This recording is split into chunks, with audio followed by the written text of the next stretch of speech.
Hello friends, welcome to your channel MPR. हम आशा करती हूँ कि आप सभी स्वस्थ होंगे, निरंतर अपने एग्जाम की तैयारी कर रहे होंगे। हम पढ़ रहे थे यूथ कॉम्पिटिटिव टाइम्स की बुक से यूजीसी नेट प्रीवियस ईयर के क्वेश्चन, जिसमें हम इतिहास के जितने भी क्वेश्चन आए हुए हैं उनको सॉल्व करने वाले हैं। यदि फ्रेंड्स आप हमारे चैनल पर नए हैं, अभी तक चैनल सब्सक्राइब नहीं किया है, तो प्लीज़ यदि आपको वीडियो थोड़ा सा भी यूजफुल लगता है तो वीडियो को लाइक कीजिए, कमेंट कीजिए, चैनल को सब्सक्राइब कीजिए और अपने प्यारे प्यारे फ्रेंड्स के साथ वीडियो को शेयर कीजिए। और यदि आप चाहते हैं कि मैं कोई और बुक पहले कंप्लीट कराऊं तो प्लीज़ कमेंट कर दीजिए आप मुझे उस बुक का नाम। मैं पूरी कोशिश करूंगी उस बुक को पहले कंप्लीट कराने की। और यदि आप चाहते हैं कि मैं कोई और बुक कंप्लीट कराऊं तो कमेंट कर दीजिए। और यदि आप चाहते हैं इस बुक के सारे वीडियो, तब भी आप मुझे कमेंट कर दीजिए, मैं आपको लिंक सेंड कर दूंगी, तो आपकी जल्दी बुक कंप्लीट हो जाएगी। चलिए स्टार्ट करते हैं। आज हमारा टॉपिक है स्वतंत्रता प्राप्ति, क्रिप्स मिशन से माउंटबेटन योजना तक के प्रश्न।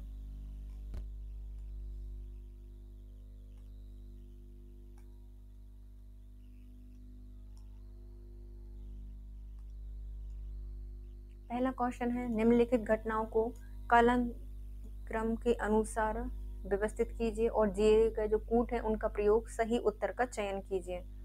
सबसे पहले होता है साइमन कमीशन भारत, मतलब साइमन कमीशन की स्थापना 1927 होती है और आता है 28 में।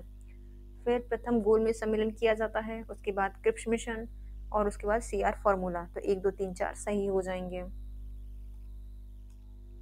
3 फरवरी 1928 को साइमन कमीशन मुंबई पहुंचा। 12 नवंबर 1930 से 19 जनवरी 1931 को प्रथम गोलमेज सम्मेलन हुआ।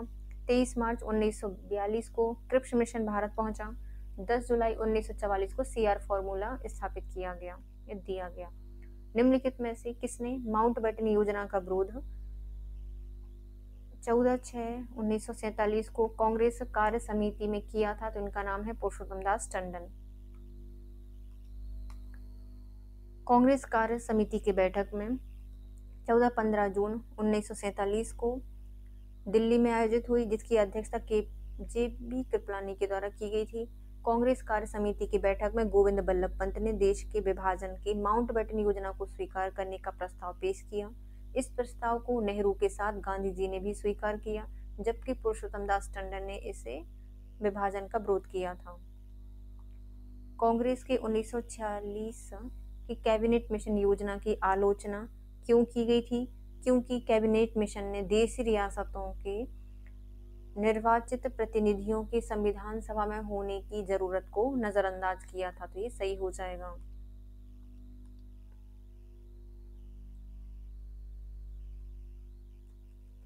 फरवरी 1946 को ब्रिटिश प्रधानमंत्री एटली ने भारत को सत्ता हस्तांतरण, संविधान निर्माण के लिए एक संविधान सभा के गठन आदि की संभावना की तलाश की एक 3 सदस्यीय दल कैबिनेट मिशन को भारत भेजा, जिसमें पैट्रिक लॉरेंस भारत सचिव, स्टेफोर्ड क्रिप्स व्यापार बोर्ड के अध्यक्ष तथा एवी अलेक्जेंडर नौसैन्य मंत्री शामिल थे।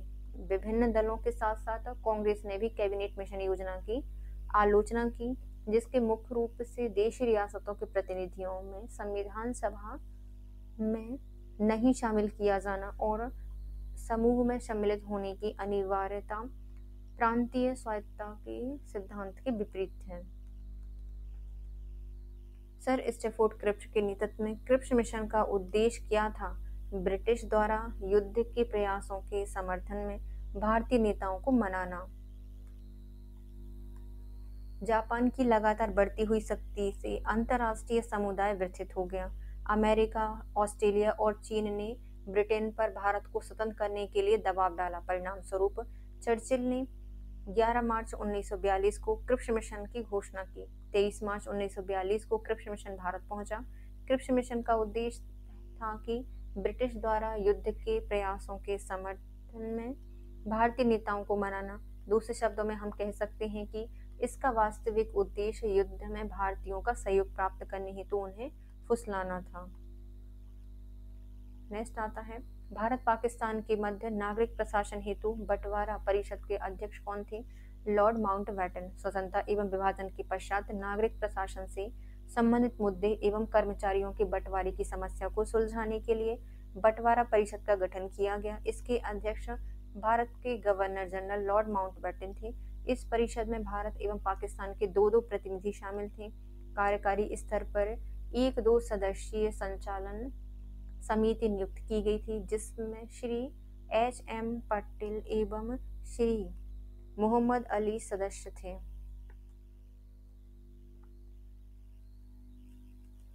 भारतीय स्वतंत्रता बिल को ब्रिटेन में शाही समिति कब प्राप्त हुई, मतलब सहमति कब प्राप्त हुई थी? 18 जुलाई 1947 को। भारतीय स्वतंत्रता बिल को ब्रिटेन में शाही सहमति 18 जुलाई 1947 को प्राप्त हुई। अंग्रेजी संसद में भारतीय स्वतंत्रता अधिनियम केवल 12 दिन 4 जुलाई 1947 से 16 जुलाई 1947 की छोटी सी अवधि में ही पारित किया गया था और 18 जुलाई 1947 को इस पर अंग्रेजी सम्राट ने अपनी स्वीकृति में भी हस्ताक्षर कर दिए। एक विचार कि ईस्ट इंडिया कंपनी के शीर्ष अधिकारी भारतीय अर्थव्यवस्था एवं समाज को लूटने के लिए जिम्मेदार थे। इन इतिहासकारों में से किसे इसके लिए उत्तरदायी ठहराया जा सकता है तो रजत कांता रे को। रजत कांता रे का जन्म 6 मई 1946 को कलकत्ता में हुआ था। ये आधुनिक भारतीय इतिहास में अंग्रेजी ईस्ट इंडिया कंपनी के धन निष्कासन एवं आर्थिक लूट को दर्शाया है। इन्होंने भारतीय अर्थव्यवस्था एवं समाज को लूटने के लिए अंग्रेजों की कंपनी को जिम्मेदार ठहराया था रजत कांता रे के द्वारा।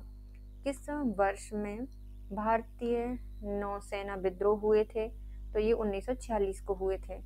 18 फरवरी 1946 को रॉयल इंडियन नेवी के गैर कमीशन अधिकारी एवं सैनिकों ने नस्लीय भेदभाव एवं निम्न स्तरीय भोजन के विरोध में हड़ताल कर दी। यह विद्रोह मुंबई के नौसैनिक प्रशिक्षण पोत्र NS तलवार पर किया गया था, जिसके विरुद्ध MM खान थे। विरोधी सैनिक आजाद हिंद फौज के सैनिक एवं सैनिक CB दत्त की रिहाई की मांग कर रहे थे। CB दत्त को जहाज पर भारत छोड़ो एवं जय हिंद लिखने के कारण गिरफ्तार किया गया था। भारतीय संविधान के संदर्भ में जो युग्म दिए गए हैं, इनमें से कौन सा सही विकल्प है वो चुनना है। ओके, सही विकल्प की चयन कीजिए। तो संघीय व्यवस्था कनाडा में की गई थी, सही है। संसदीय प्रणाली संयुक्त अमेरिका से नहीं बल्कि ब्रिटेन से ली थी। मौलिक अधिकार हमने इंग्लैंड से तो नहीं लिए थे, लेकिन जो नीति निर्देशक तत्व है वो आयरलैंड से लिए गए थे, सही है। B और D सही हो जाएगा। मौलिक अधिकार हमने शायद अमेरिका से लिए थे और मौलिक कर्तव्य रूस से। संसदीय प्रणाली इंग्लैंड से ली है, संघीय प्रणाली कनाडा से ली है, मौलिक अधिकार संयुक्त राज्य अमेरिका से लिए हैं, राज्य के नीति निर्देशक तत्व आयरलैंड से लिए गए हैं। 9 दिसंबर 1946 को निम्नलिखित में से संविधान सभा के कार्यकारी अध्यक्ष कौन थे? इनका नाम है सच्चिदानंद सिन्हा। भारतीय संविधान निर्मात्री सभा की बैठक 9 दिसंबर 1946 को हुई। उस समय इसके कार्यकारी अध्यक्ष सच्चिदानंद सिन्हा बनाए गए। प्रारंभ में कैबिनेट मिशन की योजना के अनुसार संविधान बनाने का निर्णय लिया गया। इसके अंतर्गत केंद्रीय सरकार के पास केवल रक्षा, परराष्ट्र, यातायात के विषय ही रहने थे। शेष विषयों पर प्रांतों का अधिकार रहना था। किसने उद्देश्य संकल्प का मसौदा तैयार किया था? तो ये जवाहरलाल नेहरू ने किया था। उद्देश्य संकल्प उद्देश्य प्रस्ताव का मसौदा दिसंबर 13, 1946 को जवाहरलाल नेहरू द्वारा संविधान निर्माण सभा में प्रस्तुत किया गया, जिसे 22 जनवरी 1947 को स्वीकृति प्रदान की गई। संविधान सभा ने अपना पहला सत्र कब शुरू किया था? तो 9 दिसंबर 1946 को कैबिनेट मिशन द्वारा प्रदत्त संविधान के प्रारूप के आधार पर 9 दिसंबर 1946 को संविधान सभा का गठन किया गया। इसकी पहली बैठक एवं सत्र में 389 सदस्य सम्मिलित थे। इसमें से 93 सदस्य देशी रियासतों से थे और भारत के 296 सदस्य शामिल थे। 11 दिसंबर 1946 को डॉक्टर राजेंद्र प्रसाद को स्थायी अध्यक्ष, HC मुखर्जी को संविधान सभा का उपाध्यक्ष निर्वाचित कर दिया गया। HC मुखर्जी उपाध्यक्ष। किस वर्ष में ब्रिटेन सरकार ने भारत में कैबिनेट मिशन भेजा था? तो ये भेजा गया था 1946 को। फरवरी 1946 में ब्रिटेन के प्रधानमंत्री एटली ने भारत में एक 3 सदस्यीय उच्च स्तरीय शिष्टमंडल भेजने की घोषणा की। इस मिशन में 3 सदस्य लॉर्ड पैथिक लॉरेंस, जो कि भारत सचिव, सर स्टेफोर्ड क्रिप्स, व्यापार बोर्ड के अध्यक्ष, एवं एवी अलेक्जेंडर, एडमिरल एवं नौसैनिक मंत्री थे। यह मिशन 24 मार्च 1946 को भारत में दिल्ली पहुंचा।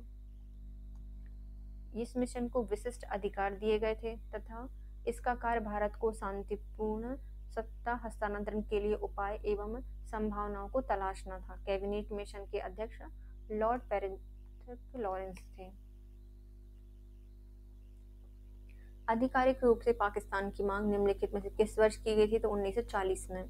23 मार्च 1940 को मुस्लिम लीग का अधिवेशन लाहौर में हुआ, जिसकी अध्यक्षता मोहम्मद अली जिन्ना ने की थी। इस अधिवेशन में भारत से अलग एक मुस्लिम राष्ट्र पाकिस्तान की मांग की गई थी। जिन्ना ने अधिवेशन में भाषण देते हुए कहा था कि वे एक अलग मुस्लिम राष्ट्र के अतिरिक्त और कुछ स्वीकार नहीं करेंगे।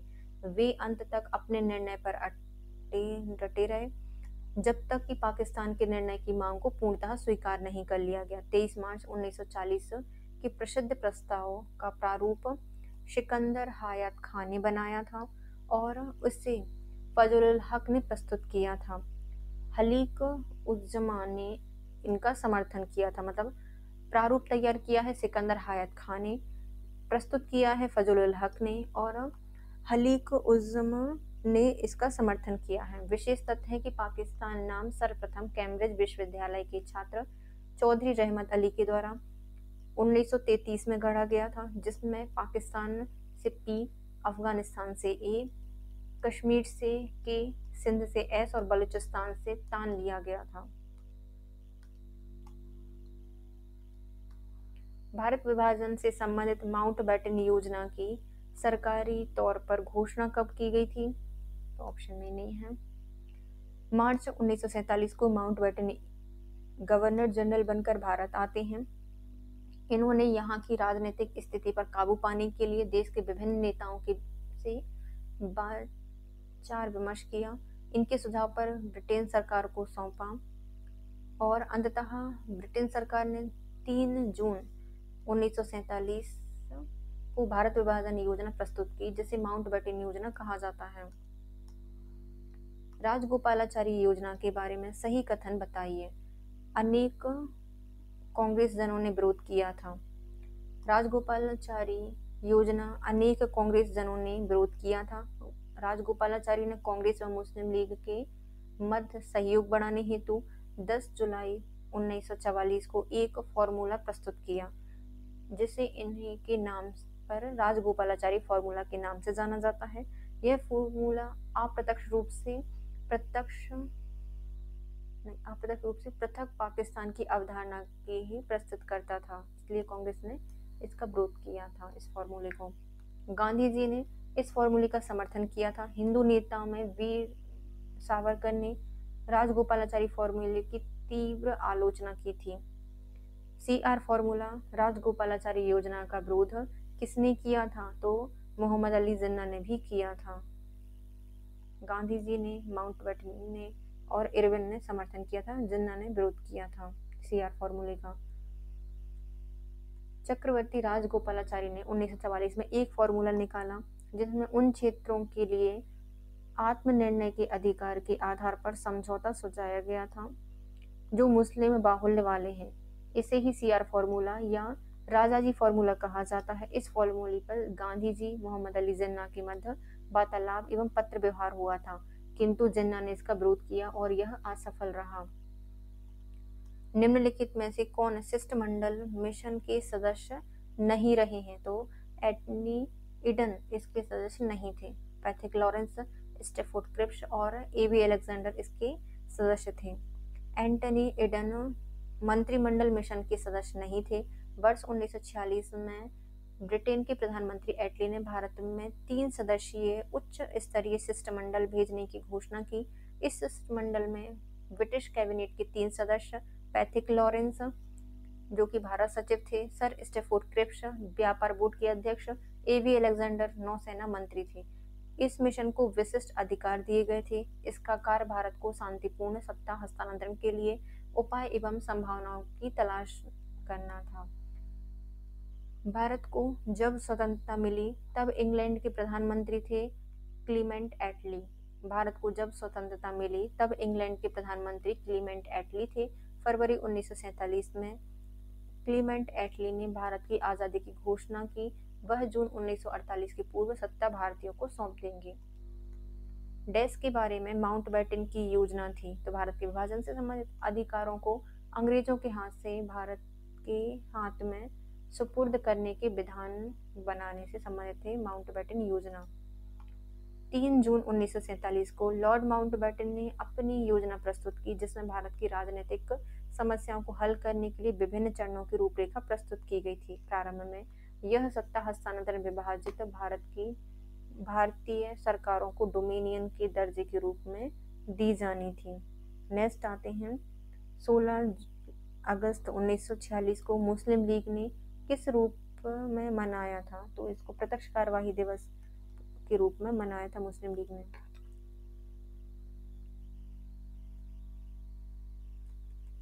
मुस्लिम लीग ने पाकिस्तान की मांग के समर्थन में 16 अगस्त 1946 को प्रत्यक्ष कार्यवाही दिवस के रूप में मनाया। इसका उद्देश्य सांप्रदायिक दंगे फैलाकर यह सिद्ध करना था कि हिंदू मुसलमान एक साथ नहीं रह सकते। इसका नेतृत्व मोहम्मद अली जिन्ना ने किया था। शाही भारतीय नौसेना के नाविकों ने किस दिन विद्रोह किया था? तो इनके द्वारा 18 फरवरी 1946 को विद्रोह किया गया था। 18 फरवरी 1946 को नौसैनिक विद्रोह कराची से कलकत्ता तक फैल गया। इसमें रॉयल इंडियन नेवी के नौसैनिकों ने तत्कालीन ब्रिटिश हुकूमत के खिलाफ विद्रोह कर दिया। बाद में सरदार वल्लभ भाई पटेल के आह्वान पर यह विद्रोह समाप्त हुआ। निम्नलिखित घटनाओं को उनके कालानुक्रम में व्यवस्थित कीजिए। सबसे पहले कृष्ण मिशन भारत आया, उसके बाद बेबेल योजना हुई, फिर कैबिनेट मिशन को भारत भेजा गया और फिर बाद में मुस्लिम लीग की सीधी कार्रवाई दिवस हुआ। कृष्ण मिशन भारत आया था 23 मार्च 1942 को। कैबिनेट मिशन भारत आया 19 फरवरी 1946 को। मुस्लिम लीग की सीधी कार्यवाही दिवस 16 अगस्त 1946 को हुआ और बेबेल योजना 14 जून 1945 को हुआ। 1942 में भारत छोड़ो आंदोलन के संबंध में निम्नलिखित में से कौन सा कथन सही नहीं है, बताइए। इसका नेतृत्व गांधी जी ने किया था? नहीं किया था। यह एक स्वतः स्फूर्त आंदोलन था? सही है। कार्यकर्ताओं ने आंदोलन में भाग नहीं लिया था? तो ये भी गलत है। यह एक अहिंसावादी आंदोलन था? सही है। कौन कौन से सही नहीं है? तो बी और सी सही नहीं है। 1942 में भारत छोड़ो आंदोलन शुरू होने से पूर्व ही गांधी जी गिरफ्तार कर लिए गए। इससे इसका नेतृत्व गांधी जी ने नहीं किया। वरिष्ठ नेताओं की गिरफ्तारी के बाद आंदोलन का नेतृत्व युवाओं ने संभाला। आंदोलन अहिंसक ना हो सका। इसमें जगह जगह हिंसा हुई थी। इस तात्कालिक वायसराय ललित गोर ने गांधी जी से कहा था आप हिंसा की निंदा करें, जिससे उन्हें मना कर दिया था। गांधी जी ने से बोला कि भैया आप बोल दो कि हिंसा मत करो। गांधी जी ने बोला हम नहीं बोल रहे, जाओ।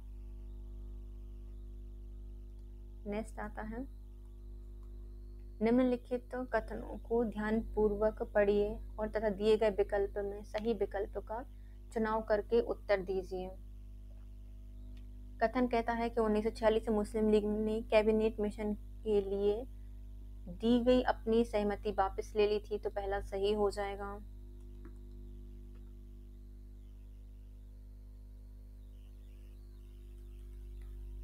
तर्क कहता है कि मुस्लिम लीग ने 1946 में गठित अंतरिम सरकार में शामिल हो गई थी, तो ये भी सही है।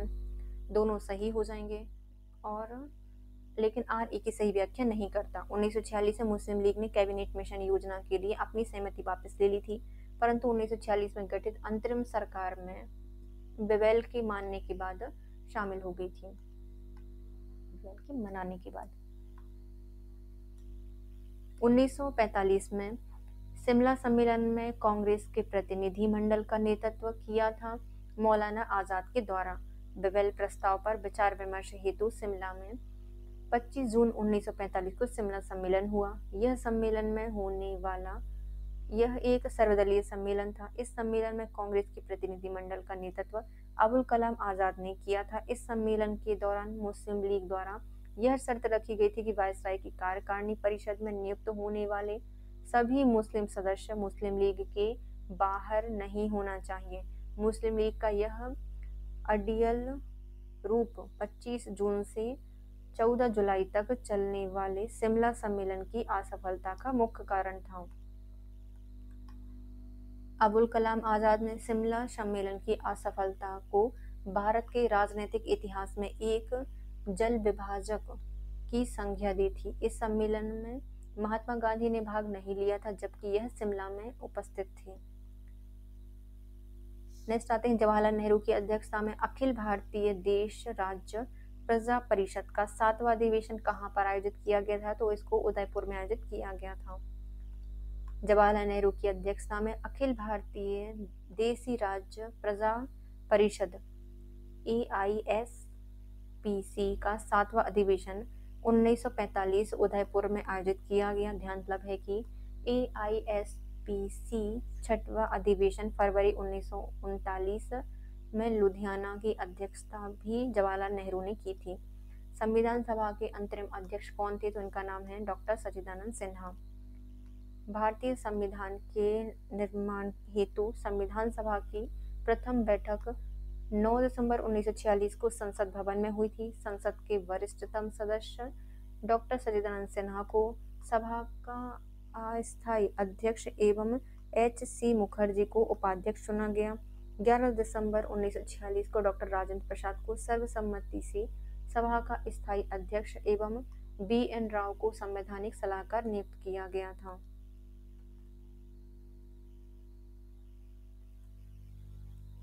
जूनागढ़ के दीवान जिन्होंने बाध्य होकर जूनागढ़ का प्रशासन संभालने हेतु भारत सरकार को आमंत्रित किया था, उनका नाम है शाहनवाज भुट्टो। सितंबर 1947 को जूनागढ़ रियासत ने पाकिस्तान में सम्मिलित होने की घोषणा की, जबकि राज्य की अधिकांश जनता हिंदू थी जो भारत में रहना चाहती थी। राज्य के नागरिकों ने नवाब के निर्णय का विरोध करते हुए स्वतंत्र अस्थायी हुकूमत की स्थापना की। तब मजबूर होकर नवाब पाकिस्तान भाग गया और वहां के दीवान शाहनवाज भुट्टो ने 8 नवंबर 1947 को जूनागढ़ के भारत में विलय होने से संबंधित एक पत्र लिखकर भारत सरकार को आमंत्रित किया। 9 नवंबर 1947 को भारत सरकार ने जूनागढ़ का प्रशासन अपने हाथों में लिया। बाद में 20 जनवरी 1948 को जनमत संग्रह करा के जूनागढ़ रियासत को भारत संघ में सम्मिलित कर लिया गया। क्रिप्स मिशन और शिमला सम्मेलन के विचार विमर्श में कांग्रेस का नेतृत्व किसने किया था? तो ये अब्दुल कलाम आजाद ने किया था। क्रिप्स मिशन शिमला सम्मेलन के विचार विमर्श में कांग्रेस का नेतृत्व अबुल कलाम आजाद ने किया था। ध्यान तलब है कि 11 मार्च 1942 को क्रिप्स मिशन की घोषणा की गई। 23 मार्च को यह मिशन भारत पहुंचा और 30 मार्च 1942 को सर स्टैफोर्ड क्रिप्स ने अपनी योजना प्रस्तुत की। बेवेल योजना के तहत 25 जून से 14 जुलाई 1945 तक शिमला में इसका सम्मेलन हुआ था। नेक्स्ट आते हैं 1946 से 47 के दौरान हैदराबाद के निज़ाम कौन थे? तो इनका नाम है मीर उस्मान अली। 1946 से 47 में हैदराबाद के निज़ाम मीर उस्मान अली खान थे आशफजा। इन्होंने हैदराबाद पर 17 सितंबर 1948 तक शासन किया था। 1947 में भारत विभाजन के बाद किसी संयुक्त रक्षा समिति जिससे सैनिक, कर्मचारी, हथियारों एवं युद्ध सामग्री के विभाजन की जिम्मेदारी सौंपी गई थी और उनका सर्वोच्च सेनापति बनाया गया था। उनका नाम है आर्चिन लेक। इन्होंने बहुत अड़चन भी डाली होंगी। आर्चिन लेक 3 जून 1947 को ब्रिटेन सरकार ने भारतीय उपमहाद्वीप में भारत पाकिस्तान नाम से 2 राज्य को 15 अगस्त 1947 को सत्ता हस्तांतरण की योजना की घोषणा की। 3 जून 1947 को तात्कालिक वायसराय लॉर्ड माउंटबेटन की अध्यक्षता में मुस्लिम लीग एवं कांग्रेस के नेताओं ने मिलकर विभाजन परिषद द्वारा सशस्त्र बलों के बंटवारे पर सहमति व्यक्त की। फील्ड मार्शल आर्चिन लेक को माउंटबेटन के तहत संयुक्त राष्ट्र सुप्रीम कमांडर नियुक्त किया गया था। जिन्हें सैनिकों, हथियारों एवं युद्ध सामग्री के विभाजन की जिम्मेदारी सौंपी गई थी।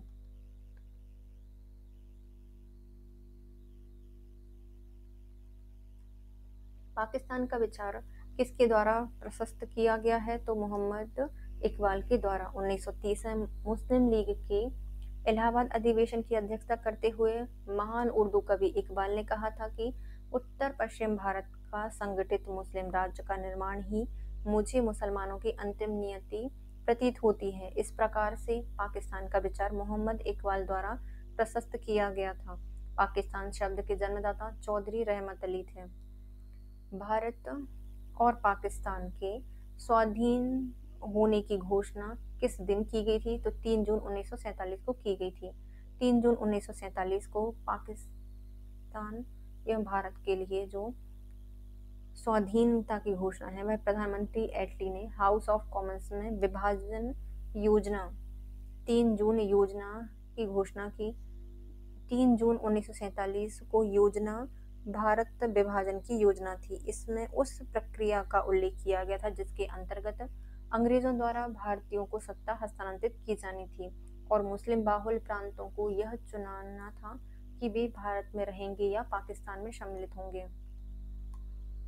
मुस्लिम लीग द्वारा अपनाए गए रास्ते में नरमी का रुख लाए जाने के उद्देश्य से निम्नलिखित उचित स्तरीय समझौता वार्ताओं को कालानुक्रम अनुसार व्यवस्थित करें।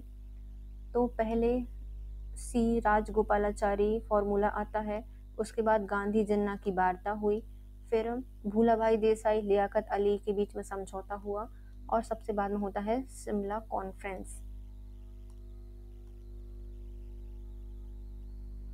पहले राजाजी या राजगोपालाचारी फॉर्मूला 1944 में द्वि राष्ट्र सिद्धांत एवं ब्रिटिशों से भारत की स्वतंत्रता को लेकर मुस्लिम लीग एवं भारतीय राष्ट्रीय कांग्रेस के अलग विचारों के कारण पैदा हुए मतभेद को सुलझाने के उद्देश्य से किया गया था।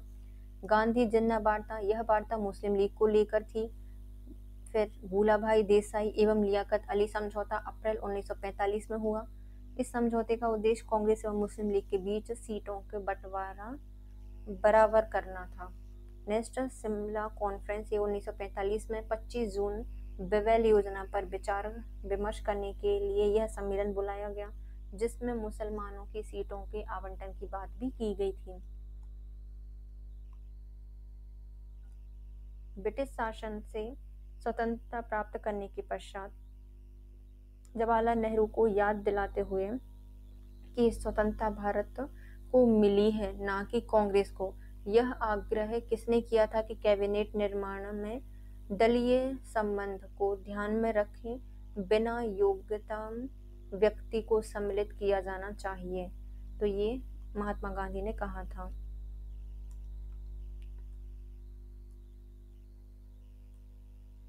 महात्मा गांधी ने स्वतंत्रता के पश्चात जवाहरलाल नेहरू को याद दिलाते हुए कहा था स्वतंत्रता भारत को मिली है ना कि कांग्रेस को।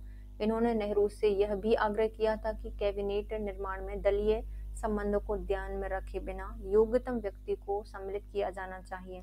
क्रिप्स प्रस्ताव को निम्नलिखित में से किसने दिवालिया होते बैंक के पोस्ट डेटेड चेक के रूप में बताया है? तो ये महात्मा गांधी ने बताया था।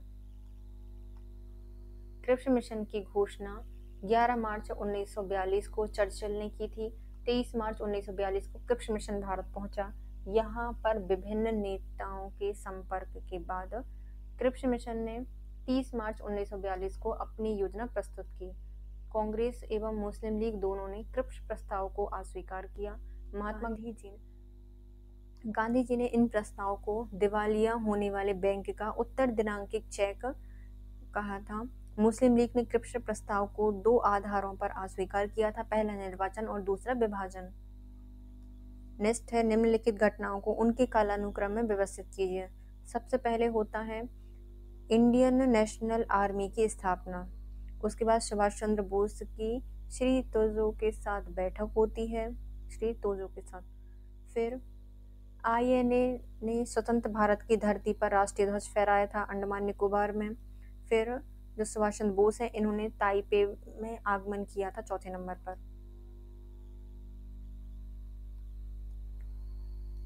1 सितंबर 1942 को आज़ाद हिंद फौज की पहली डिवीज़न का गठन 16,300 सैनिकों को लेकर किया गया। 1943 में सुभाष चंद्र बोस सिंगापुर पहुंचे, जहां इन्होंने सुप्रसिद्ध भारतीय राष्ट्रीय सेना का गठन किया। तत्पश्चात इन्हें जर्मनी पनडुब्बी द्वारा 2 जुलाई 1943 को सिंगापुर लाया गया। वहां से वे टोक्यो गए और जापानी प्रधानमंत्री तोजो के साथ बैठक की। भारतीय राष्ट्रीय नेता ने स्वतंत्र भारतीय भूमि पर असम से में कोहिमा नामक स्थान पर मई 1944 को तिरंगा गाड़ा था। इससे पहले अंडमान निकोबार में। तत्पश्चात सुभाष चंद्र बोस को ताइपेई में आगमन हुआ। अंततः 18 अगस्त 1945 को वायुयान दुर्घटना में मारे गए।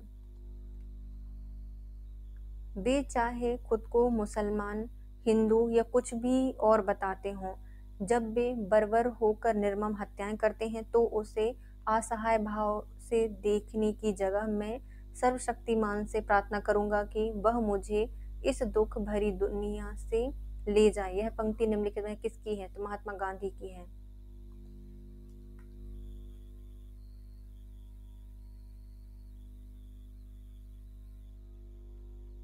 वे चाहे खुद को मुसलमान, हिंदू या कुछ भी और बताते हों, जब वे बर्बर होकर निर्मम हत्याएं करते हैं तो उसे असहाय भाव से देखने की जगह मैं सर्वशक्तिमान से प्रार्थना करूंगा कि वह मुझे इस दुख भरी दुनिया से ले जाए। यह पंक्ति महात्मा गांधी ने सांप्रदायिक हिंसा न रोकने पर कही थी। नेक्स्ट दिए गए हैं कथन और कारण बताने हैं। कथन कहता है कि ब्रिटेन के प्रधानमंत्री विंस्टन चर्चिल ने क्रिप्स मिशन की रवानगी की घोषणा की थी, तो सही हो जाएगा। रंगून के पतन के तुरंत बाद दक्षिण पूर्व एशिया में ब्रिटिश सेना की हिम्मत पस्त हो गई थी, तो ये भी सही हो जाएगा। और RA की सही व्याख्या भी करता है। मार्च 1942 में जापान का रंगून पर अधिकार हो गया। इस प्रकार दक्षिण पूर्व एशिया में पहली या अपनी स्थिति सुदृढ़ करने हेतु ब्रिटिश प्रधानमंत्री चर्चिल ने 1942 में क्रिप्स मिशन को भारतीयों से सहयोग प्राप्त करने की आकांक्षा से भारत भेजा। इसके अध्यक्ष सर स्टैफोर्ड क्रिप्स थे। नेक्स्ट आते हैं बेवेल योजना का ठोस परिणाम क्या था? बेवेल योजना से शिमला सम्मेलन बुलाया जाना था।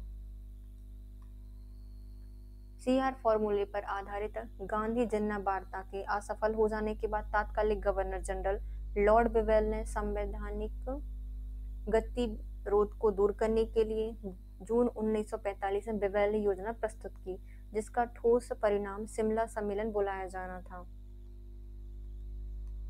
फरवरी 1947 में प्रधानमंत्री एटली ने घोषणा की कि ब्रिटिश भारत छोड़ दें।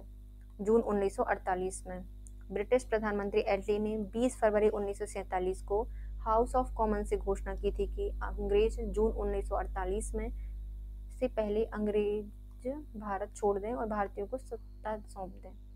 माउंटबेटन के जाने के पश्चात निम्नलिखित में से किसे गवर्नर जनरल के रूप में कार्य किया है? तो इनका नाम हो जाएगा चक्रवर्ती राजगोपालाचारी।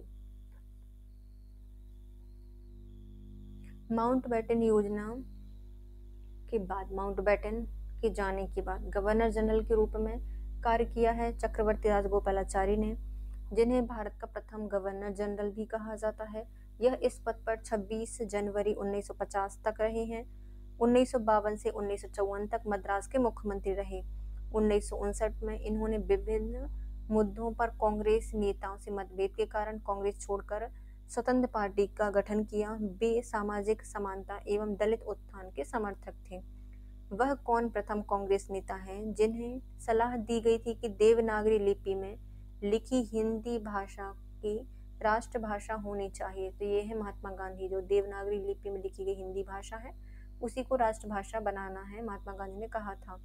राष्ट्रपिता महात्मा गांधी प्रथम कांग्रेसी नेता थे जिन्होंने सलाह दी थी कि देवनागरी लिपि में लिखी हिंदी भाषा की राष्ट्रभाषा होनी चाहिए भारत की। गांधी जी का मानना था कि हिंदी को अधिक से अधिक लोग भारत में समझते हैं, इसलिए भारत की राष्ट्रभाषा हिंदी होनी चाहिए। गोपाल कृष्ण गोखले महात्मा गांधी के राजनीतिक गुरु थे। किसकी मृत्यु पर महात्मा गांधी ने कहा था इनकी मृत्यु से ने मुझे विदुर बना दिया है? तो ये मंगनलाल गांधी की मृत्यु के बाद कहा था। मंगनलाल गांधी की मृत्यु के बाद महात्मा गांधी ने कहा था, इनकी मृत्यु ने मुझे विदुर बना दिया है। 1946 में भारत आए कैबिनेट मिशन के अध्यक्ष कौन थे? Lord Patrick Lawrence. Cabinet mission 24 मार्च 1946 को भारत पहुंचा। इस मिशन के सदस्य स्टैफोर्ड क्रिप्स, अध्यक्ष board of trade Patrick Lawrence, Bharat सचिव एवं एवी अलेक्जेंडर नौसेना मंत्री थे। पैट्रिक लॉरेंस इस मिशन के अध्यक्ष थे। इस मिशन ने त्रिस्तरीय शासन व्यवस्था को बुलाया। प्रांत के छोटे एवं बड़े गुट बनने के अधिकार की पुष्टि की गई और प्रांतों में ए, बी और आबासान 3 श्रेणियों में विभाजित किया गया था। किसने घोषणा की थी कि ब्रिटिश भारत को जून 1948 में छोड़ देंगे? तो ये क्लीमेंट एटली ने कहा था। ब्रिटेन के तात्कालिक प्रधानमंत्री क्लीमेंट एटली ने 20 फरवरी 1947 को हाउस ऑफ कॉमन में घोषणा की थी कि अंग्रेज जून 1948 के पहले ही उत्तरदायी लोगों को सत्ता हस्तांतरित करने के उपरांत भारत छोड़ देंगे। भारत के बालू से मैं एक आंदोलन उत्पन्न करूंगा जो कांग्रेस से भी बड़ा होगा, ये महात्मा गांधी जी के द्वारा कहा गया था।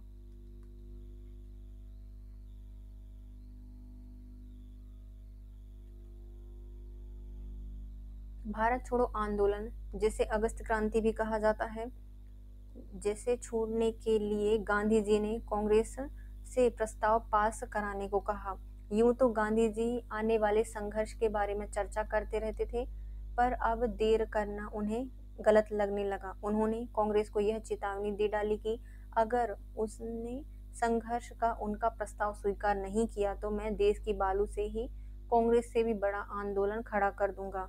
नतीजतन कांग्रेस कार्य समिति ने वर्धा की अपनी बैठक 14 जुलाई 1942 में संघर्ष के निर्णय को अपनी स्वीकृति दे दी और 8 अगस्त 1942 को अखिल भारतीय कांग्रेस समिति की बैठक होने वाली थी, जिसमें इस प्रस्ताव का अनुमोदन होना था, जिसके लिए एक ऐतिहासिक सभा मुंबई के ग्वालियर टैंक में हुई थी। जनता का उत्साह देखते ही बनता था। अंदर तो नेता विभिन्न मुद्दों पर विचार विमर्श कर रहे थे और बाहर जन सैलाब उमड़ रहा था। वायसराय के रूप में लॉर्ड माउंटबेटन ने सत्ता हस्तांतरण के संदर्भ में निम्नलिखित भारतीयों से वार्तालाप की थी। तो इन्होंने गांधी जी से पहले नेहरू जी से की, फिर गांधी जी से की, फिर सरदार वल्लभ भाई पटेल से की, उसके बाद मोहम्मद अली जिन्ना से लास्ट में की थी, क्योंकि वो सुनने वाले थे नहीं किसी के। लॉर्ड माउंटबेटन मार्च 1947 में लॉर्ड बिवेल के स्थान पर वायसराय नियुक्त हुए। 3 जून 1947 की घोषणा में भारत के बंटवारे की बात की। इस योजना के अनुसार सीमा प्रांत में मत संग्रह द्वारा यह निश्चय होना था कि वह भारत में सम्मिलित होना चाहते हैं या पाकिस्तान में। माउंटबेटन ने हस्तांतरण के संदर्भ में नेहरू पटेल से कई बार बातचीत की। इन्होंने गांधी जी से प्रथम बार 21 मार्च 1947 को और जिन्ना से अप्रैल 1947 को इसी संदर्भ में वार्तालाप की थी। कांग्रेस विभाजन के लिए तैयार हो गई, यद्यपि गांधी जी इससे सहमत नहीं थे।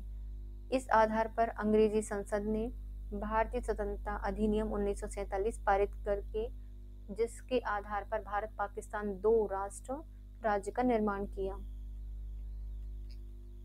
मिदनापुर जनपद के तामलुक में भारत छोड़ो आंदोलन के दौरान जो समानांतर सरकार स्थापित की थी उसका नाम है जातीय सरकार। बंगाल के मिदनापुर जिले के तामलुक नामक स्थान पर भारत छोड़ो आंदोलन के दौरान 17 दिसंबर 1942 को जातीय सरकार का गठन किया। इसका अस्तित्व सितंबर 1944 तक रहा। तामलुक में गांधीवादी रचनात्मक कार्य एवं जन आंदोलन काफी हुए। जातीय सरकार ने बड़े पैमाने पर तेजी से राहत का काम चलाया, स्कूलों को अनुदान दिए और एक सशस्त्र विद्युत वाहिनी का भी गठित किया। आपस में समझौता करने के लिए आंदोलन बनाए गए। धनी लोगों का अतिरिक्त धन गरीबों में बांट दिया गया। चूंकि तामलुक की भौतिक स्थिति अलग थलग थी, अतः यहाँ की स्वाधीन सरकार कुछ अधिक समय तक चल सकी, जबकि सतारा महाराष्ट्र की समानांतर सरकार सबसे ज्यादा दीर्घजीवी साबित हुई। गांधी जी के नेतृत्व में गुजरात सभा में मुख्य भूमिका निभाई थी खेड़ा के किसान आंदोलन में। गांधी जी ने 1918 में गुजरात के जिले के खेड़ा में किसानों की फसल नष्ट हो जाने के बावजूद सरकार द्वारा लगान में छूट न दिए जाने के कारण सरकार के विरुद्ध किसानों के साथ विद्रोह किया। इसमें गुजरात सभा के वल्लभ भाई पटेल, इंदुलाल याग्निक जैसे अन्य युवा लोगों ने गांधी जी के साथ विद्रोह किया था। निम्नलिखित में से किसने 1946 में लाल किले में आजाद हिंद फौज के सिपाहियों के प्रसिद्ध मुकदमे में उनकी पैरवी के लिए वकील के समूह की अध्यक्षता की थी? तो इनका नाम है भूलाभाई देसाई। 1946 में जिस मुद्दे ने लोगों की भावनाओं को सबसे अधिक उद्वेलित किया था वह था आजाद हिंद फौज के सैनिकों का क्या होगा। वे युद्धबंदी के रूप में नजरबंद थे और सरकार उनके खिलाफ क्रूरता का मुकदमा चलाने जा रही थी। नेहरू ने इन गुमराह देशभक्तों के प्रति उदारता दिखाने की अपील की। कांग्रेस ने आजाद हिंद फौज बचाव समिति का गठन किया और रिहा कर दिए गए कैदियों को आर्थिक सहायता देने और उनके लिए रोजगार की व्यवस्था करने के लिए आजाद हिंद फौज राहत तथा जांच समिति बनाई गई। जब लाल किले में एक ऐतिहासिक मुकदमा शुरू हुआ तो भूलाभाई देसाई बचाव पक्ष के वकीलों की अगुवाई कर रहे थे।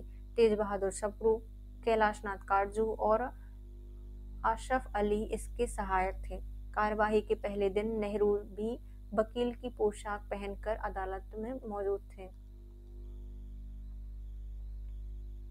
भारत छोड़ो आंदोलन के दौरान निम्नलिखित में से किस स्थान पर लोगों की सरकार स्थापित हुई थी? तो सतारा में स्थापित की गई थी।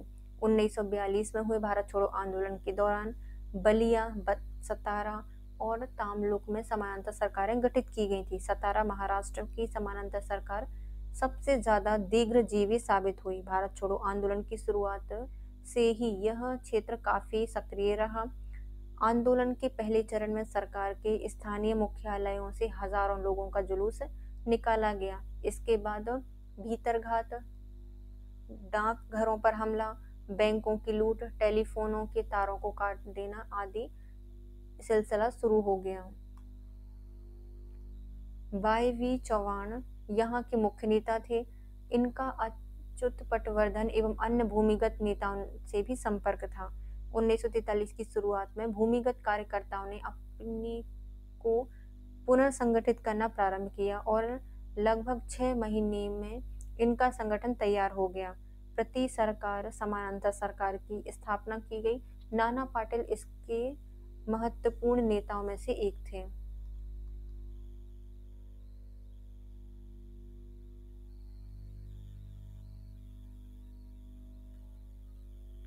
निम्नलिखित में से कौन सी रपट मुस्लिम समुदाय पर कांग्रेस सरकार के अपराधियों के संबंध में मुस्लिम लीग के संकेत पर तैयार नहीं कराई गई थी? तो ये है सर मोहम्मद शादुल्ला रपट तैयार नहीं कराई गई थी। जबकि पीरपुर रपट, शरीफ रपट और मुस्लिम सफरिंग अंडर कांग्रेस रूल रपट लिखाई गई थी।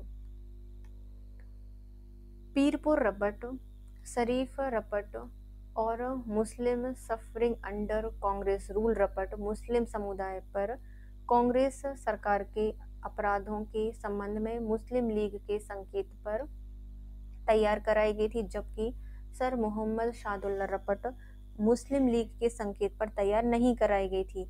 लीग ने आरंभ से ही अंग्रेजों का समर्थन करने और कांग्रेस का विरोध करने की नीति को अपनाया था। लीग प्रारंभ से ही अंग्रेजी शासन के समर्थन एवं राष्ट्रीय आंदोलन के विरोध में थी। लोगों लीग का संगठन एक प्रमुख आधार मुस्लिम धर्म था। लीग ने आरंभ से ही मुसलमानों की सांप्रदायिक भावनाओं को बढ़ावा देने की नीति को अपनाया। इनमें संदेह नहीं है कि अनेक मुसलमान और उनके नेता जैसे नवाब सैयद अहमद, मौलाना मोहम्मद अल हसन और मोहम्मद अली जिन्ना प्रारंभ से ही लीग की इस सांप्रदायिक नीति से समर्थन नहीं था, किंतु लीग की यह नीति स्थायी रही है। पहले समर्थन नहीं करते, लेकिन बाद में ये नीति इनके द्वारा भी अपनाई गई है। निम्नलिखित को पढ़ें और इनको बताएं कि कौन सही था। पहले राजगोपालाचारी फॉर्मूला बना, उसके बाद बेवेल योजना आई, फिर कैबिनेट मिशन आया, फिर माउंटबेटन योजना आई। राजगोपालाचारी फॉर्मूला, राजगोपालाचारी ने कांग्रेस एवं मुस्लिम लीग के मध्य सहयोग बढ़ाने हेतु 10 जुलाई 1944 को एक फॉर्मूला पेश किया, जिसे राजगोपालाचारी फॉर्मूला कहा जाता है। इस फॉर्मूले में माना गया है कि द्वितीय विश्व युद्ध की समाप्ति के उपरांत एक कमीशन उत्तर पूर्वी तथा उत्तर पश्चिम भारत में नियुक्त कराया जाएगा, जहां मुस्लिम अधिक हो, और यह तय होगा कि वे भारत से पृथक होना चाहते हैं या नहीं। बेवेल योजना, वायसराय लॉर्ड बेवेल ने जून 1945 में शिमला में एक सम्मेलन बुलाया, जिसका उद्देश्य जब तक नया संविधान न बने वायसराय की कार्यकारिणी के पुनर्गठन का प्रस्ताव सरकार की ओर से पेश किया गया। फरवरी 1946 में भारत में शांतिपूर्ण सत्ता हस्तांतरण के लिए उपाय एवं संभावनाओं को तलाशने के लिए ब्रिटिश कैबिनेट के 3 सदस्य पैट्रिक लॉरेंस, स्टैफोर्ड क्रिप्स और एबी अलेक्जेंडर को भेजा गया। 3 जून 1947 में लॉर्ड माउंटबेटन योजना भारत एवं पाकिस्तान के विभाजन से संबंधित है। निम्नलिखित राष्ट्रवादियों में से कौन सा नाम, उनका नाम लिखिए जो कि योजनात्मक आर्थिक विकास के आधार पर राष्ट्र निर्माण के पक्षधर थे और वे एक अभियंता भी थे। तो उनका नाम है एम विश्वेश्वरैया।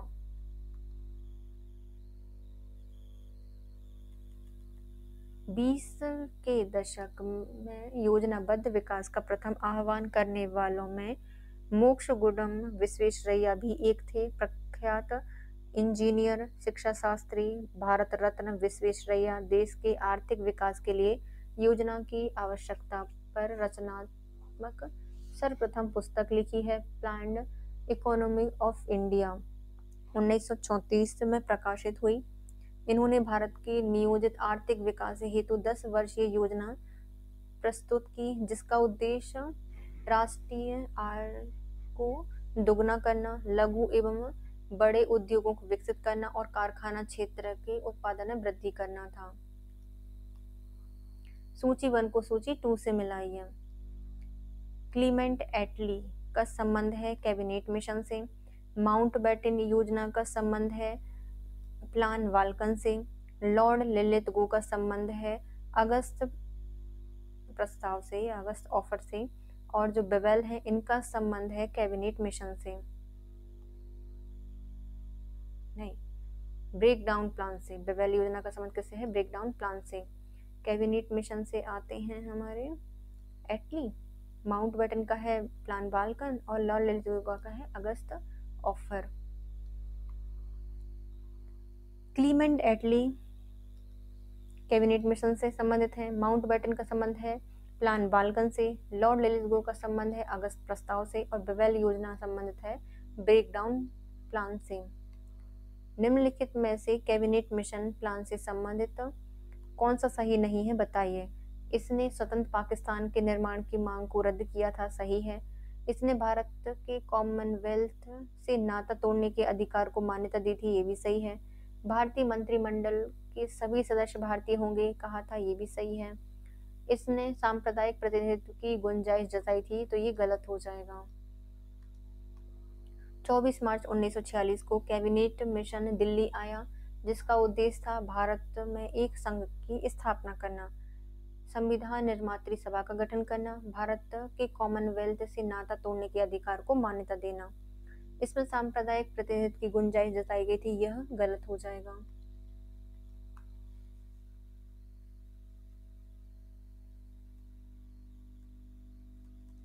निम्नलिखित में से कौन कैबिनेट मिशन योजना का सदस्य नहीं था? तो लॉर्ड एमरी नहीं थे, अलेक्जेंडर, पैट्रिक लॉरेंस और स्टैफोर्ड क्रिप्स इसके सदस्य थे। 19 फरवरी 1946 को लॉर्ड पैट्रिक लॉरेंस ने हाउस ऑफ लॉर्ड में घोषणा की कि मंत्रिमंडल का शिष्टमंडल, जिसमें वह स्वयं तथा सर स्टैफोर्ड क्रिप्स और एबी अलेक्जेंडर सम्मिलित होंगे, हम सभी भारत जाएंगे ताकि वायसराय की सहायता से भारतीय भारतीय नेताओं से राजनीतिक मामलों पर बातचीत कर सकें।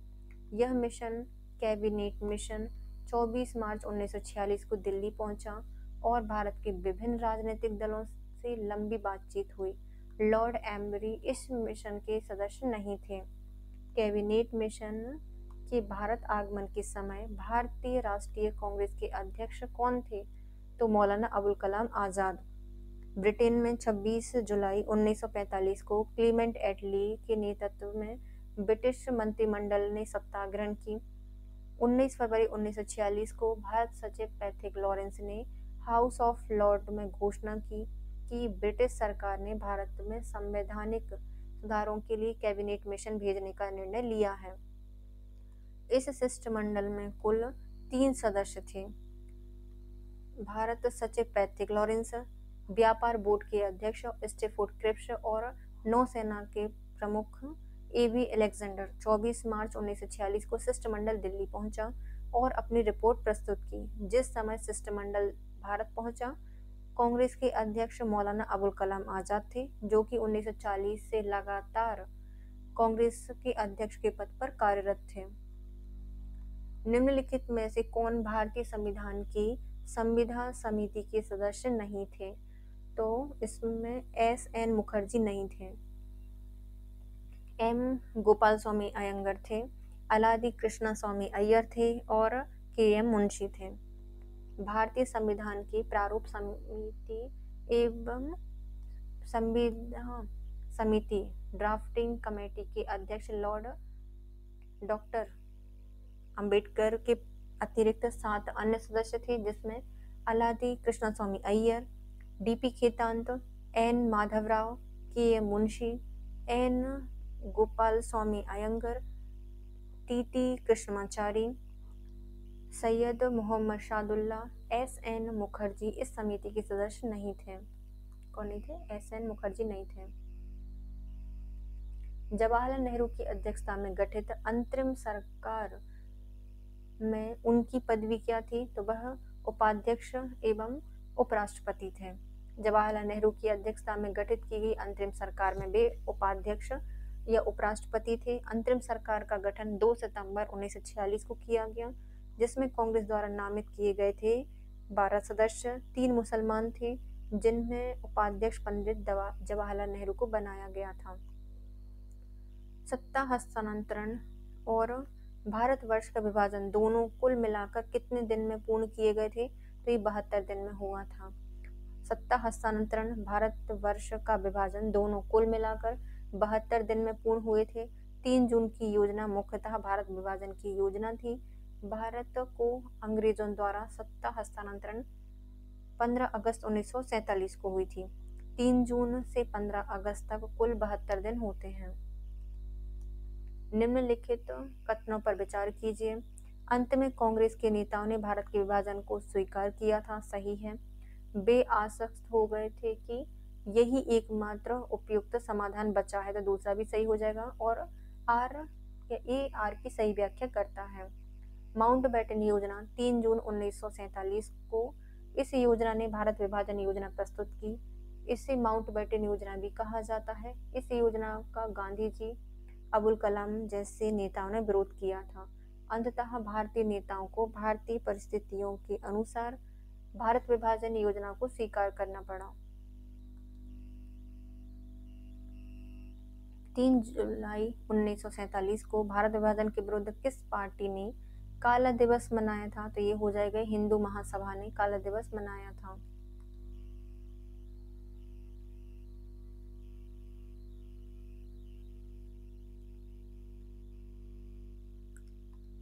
3 जुलाई 1947 को भारत विभाजन के विरुद्ध हिंदू महासभा ने काला दिवस मनाया। सन 1906 में मुस्लिम लीग की स्थापना के बाद विनायक दामोदर सावरकर, पंडित मदन मोहन मालवीय, लाला लाजपत राय 1915 में हिंदू महासभा की स्थापना करते हैं। लॉर्ड माउंटबेटन योजना का हिस्सा क्या नहीं थी? इसमें भारतीय राज्यों को अपना भविष्य चुनने का अधिकार दिया गया था, सही है। इसने भारत के विभाजन का सुझाव दिया था, सही है। यह भारत के विभाजन की तिथि के बारे में सुस्पष्ट नहीं था, गलत है। इसे कांग्रेस और मुस्लिम लीग ने स्वीकार किया था, तो ये भी सही है। माउंटबेटन योजना 15 अगस्त 1947 का दिन भारतीयों की सत्ता सौंपने के लिए निर्धारित किया गया था, अतः सी असत्य है। निम्नलिखित में से कौन सा अंतरिम सरकार 1946 में रेल मंत्री थे? तो इनका नाम है अशरफ अली, ये रेल मंत्री थे। अंतिम सरकार 1946 में रेल मंत्री अशरफ अली थे, जबकि बलदेव सिंह रक्षा मंत्री, रक्षा विभाग, आई चुंदीगर वाणिज्य विभाग और अब्दुर रब निस्तार को संचार विभाग सौंपा गया था। The story of integration of the Indian state पुस्तक डीपी मेनन के द्वारा लिखी गई है। The story of the integration of the Indian states नामक पुस्तक के लेखक डीपी मेनन हैं। इस पुस्तक का प्रकाशन 1953 में लंदन स्थित लॉन्गमैन प्रकाशन द्वारा किया गया था। लॉन्गमैन द्वारा।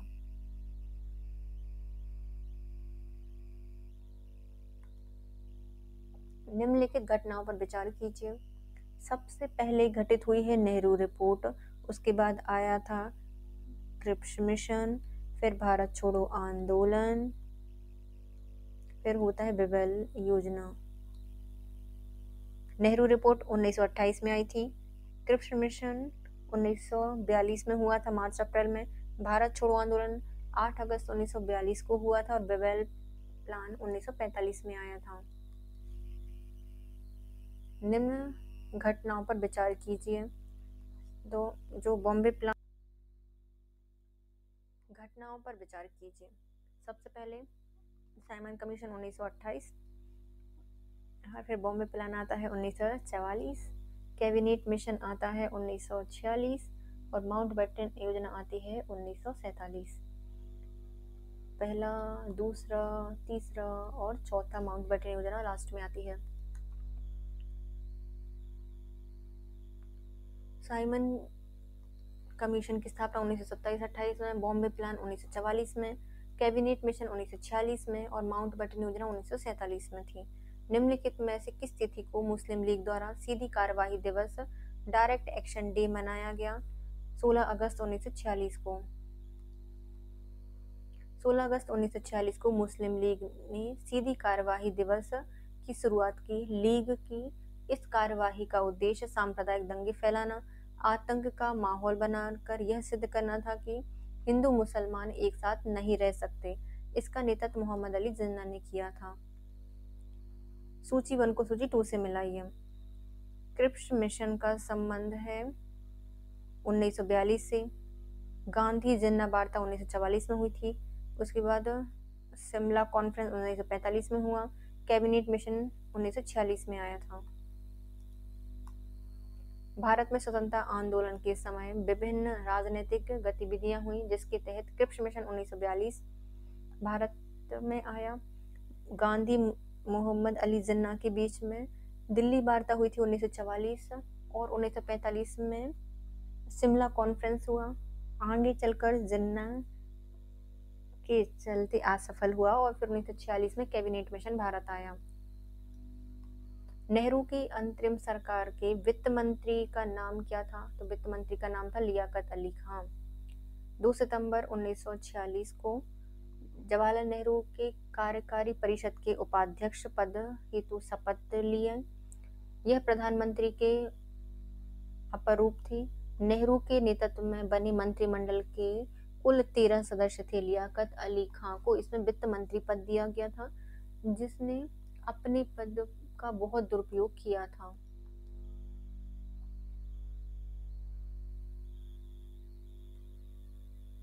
भारत के पहले गवर्नर जनरल कौन थे? इनका नाम है सी राजगोपालाचारी। स्वतंत्र भारत के पहले गवर्नर जनरल माउंटबेटन थे, जिनका कार्यकाल 1947 से 1948 तक था। इनके त्यागपत्र देने के बाद राजगोपालाचारी भारत के पहले भारतीय गवर्नर जनरल बने, जिनका कार्यकाल 1948 से 1950 तक था।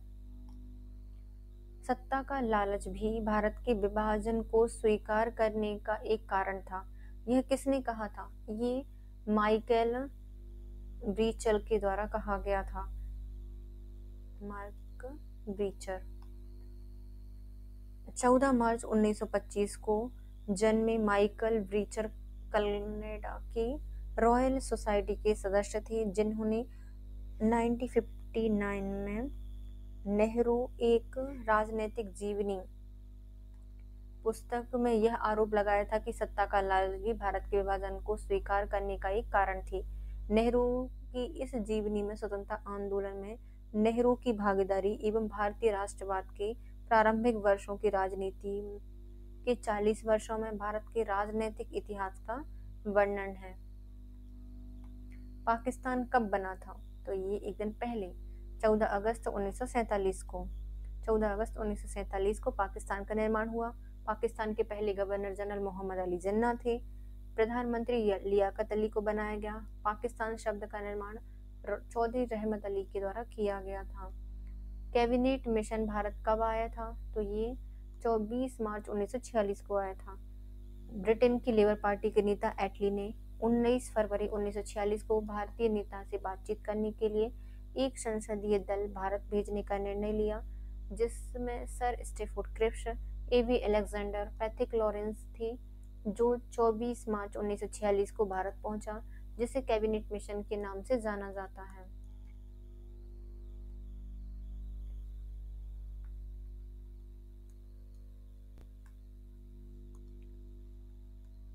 इसके साथ हमारा वीडियो होता है कंप्लीट गाइस।